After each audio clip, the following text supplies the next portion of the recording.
What is the most important part of your life is what's happening within you, isn't it? Yeah. Whether misery happens within you or joy happens within you, it only comes from within you, isn't Yes. it? So if joy is coming from within you, why can't you have it coming all the time? If it was coming in the Delhi tap, I know it goes dry. Yeah. But if it's coming from within you, why can't you keep it flowing? Yeah. Because we have not taken care of this, isn't it?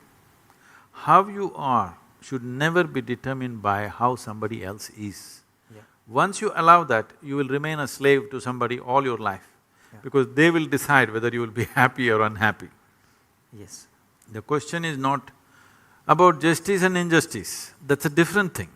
But still, whether there is justice or injustice, the most unjust thing that you can do for yourself and everybody around you, especially other people who have such a big expectation of you, is that you make yourself unhappy. Because unhappy means unpleasantness. Unpleasantness means inefficiency of life. Inefficiency of life means you will get out. Yeah. In your profession, Yeah, true. inefficiency of life means you will get out in somebody else's profession, he will shoot a bad picture of me, Yeah. somebody else will do something else. But in your life, inefficiency means you're back in the pavilion. So, in your life it's much more stark compared to other people's lives, because other people can explain. Yeah. Other people can explain their inefficiency. Yeah. You cannot explain your inefficiency, we see it and that's all. Yeah. And there are so many expectations from people, from family, from friends, that every time I walk in the field I have to score runs, and they want to see me on the field to score, hundreds. So it's difficult to perform at every time, but the expectation is there when I got out. So my son says, Papa, why are you getting out every time? Why not you scoring 100 every time? So, I can understand he's A child. conscious, yeah, he's a child, he doesn't know anything, but still, he's expecting from his father that whenever he goes to the field, he can score runs, at least 50 or 100. So that expectation is so much. You have more hundreds than fifties. Yes. You're one of the few who has more hundreds than fifties. Yes. When I got 21 centuries, I got 20 50s and 21 centuries. Yeah. And then later on, I score more 50s than the hundreds. See, once you enter the field, once you go there and stand, you should not be anybody's husband, anybody's father, anybody's son, not even an Indian. You must just be a batsman. You got a bat and the ball coming, your business is just to hit the ball as it deserves. If you stand there as an Indian, 1 billion people will stand on your head. It's too much heavy weight to carry. Yeah. If you stand there as a father, your children will sit on your shoulders. Very difficult to play the game with 2 children sitting on your shoulders. Yeah. You must leave all of them outside. When you go there, you're just a batsman, and that's all your job is. You must exclude all these things. But it's very difficult for me to, For that leave that thought For behind. that also there are methods. See, right now, I am constantly involved with people day in and day out, 20 hours a day, I'm on and on and on with people 7 days of the week. Yeah. But if I close my eyes, the world stops for me, finished it is.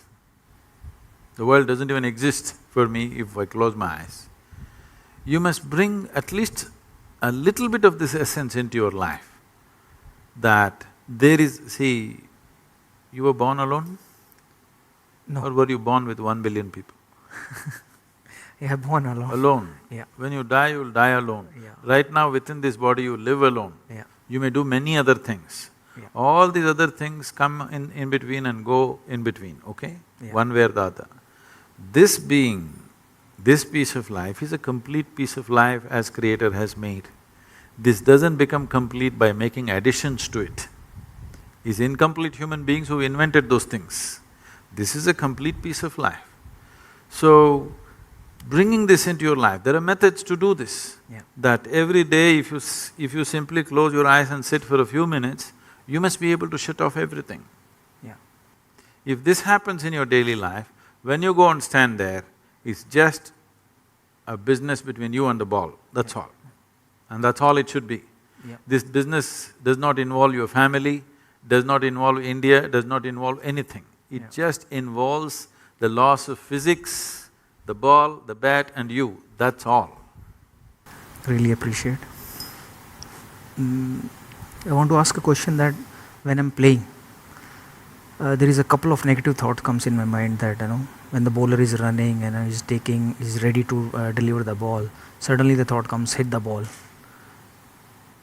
And if that thought comes, it's difficult to control that thought at that time because I'm about to play that ball. So how I'll control that thought? What should I tell or what should I do to control that thought?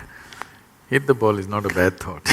Yeah, it's not bad thought, but still, I can't hit every ball. No, that is true, but looking at your track record, you hit the ball pretty well. So that thought is a good thought, not a bad thought. Yeah. But it should not become a compulsive thought.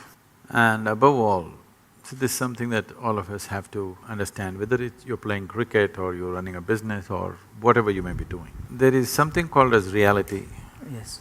There is something called as impressions of reality that we carry within ourselves. Yes. Suppose you never played cricket in your life, for the first time, you stand there. Yes. If a ball comes at you, you would naturally like to look at it, how it comes and then hit it. Only because you played cricket for a certain number of years, Yes. now you have this thought, because there is a score to fulfill and there are expectations, this time India has to win and so many things, expectations of 1 billion people, all that stuff. But actually, you don't play a game.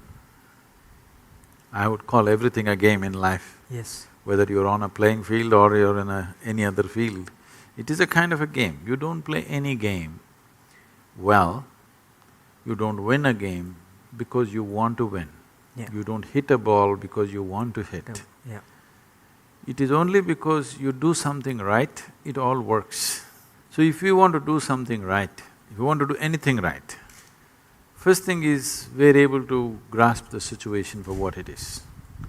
You're expecting the ball at 160 kilometers per hour, suppose he lets it out at 60 kilometers per hour, it's the easiest things to hit probably, but you may miss it simply because you're expecting it to happen in a certain way. This expectation is coming because your memory is projecting into reality and making an unreal reality. So if there is an intelligent bowler, she reads this and he will make those things, and it is not always the fastest bowler or the one who spins most who gets the wickets, it's one who reads the batsman's expectations and just does the reverse of that, who manages to fox the batsman.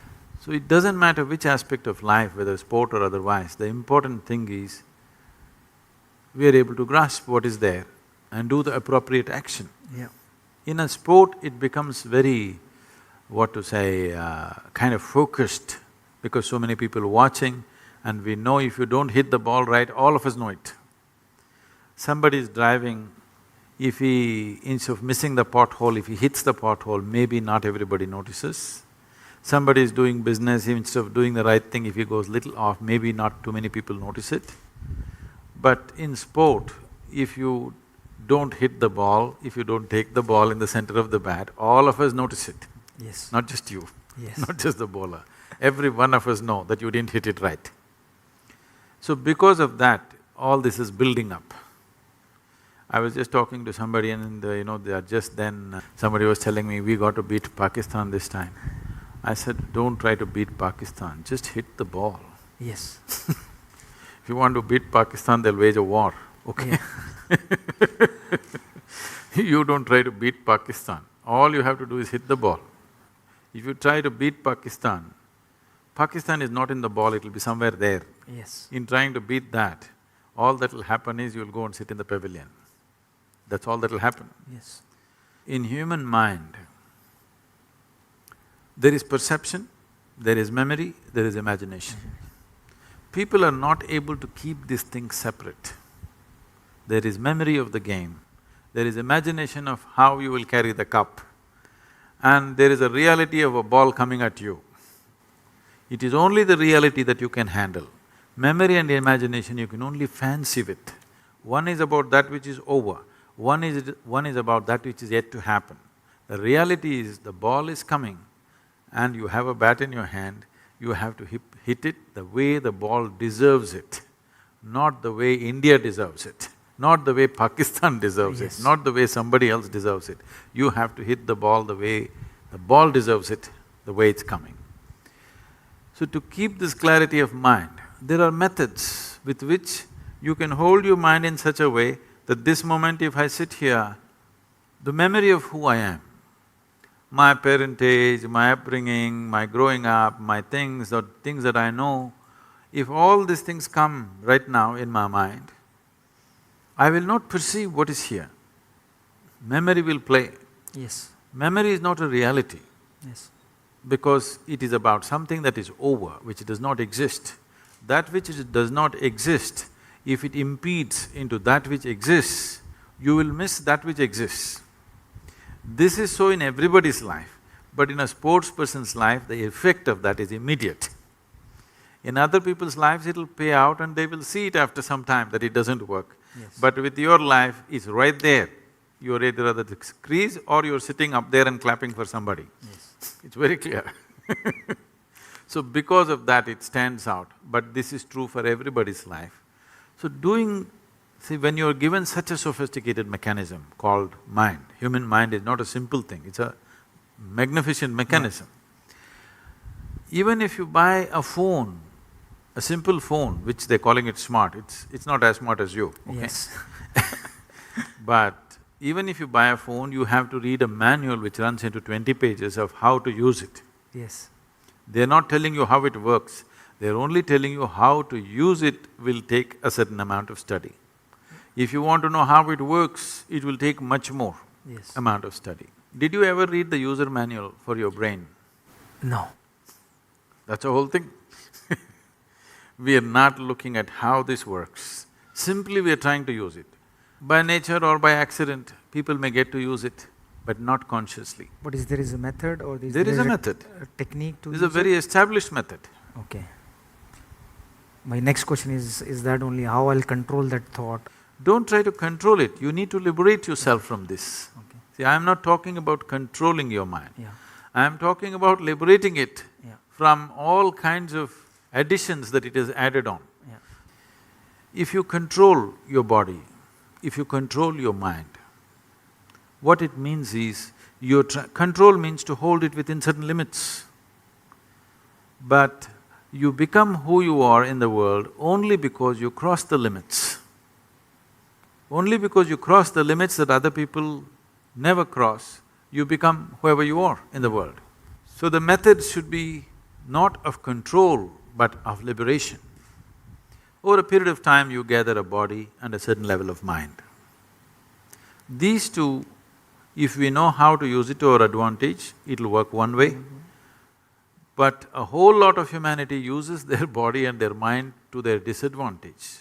Their body and mind are the biggest problems that they have in their life. To make this body and mind in such a way that you don't have to control them. What would you like to control? You would like to control something that's gone berserk. You would like to control something which is destructive. Why would you like to control something that is creative, something that is competent, something that is capable? Why would you like to control that? Would you like to control your intelligence? Because if there is a certain level of ignorance, you want to control it. Would you like to control your intelligence? Would you like to control your physical strength? Would you like to control anything? You would want to liberate it, you would want to focus it, you would want to put it into proper use. If this has to happen, the most fundamental thing, there are various other methods. If you have the necessary time, more sophisticated methods can be approached. Necessary time does not mean you have to spend 12 hours a day or something.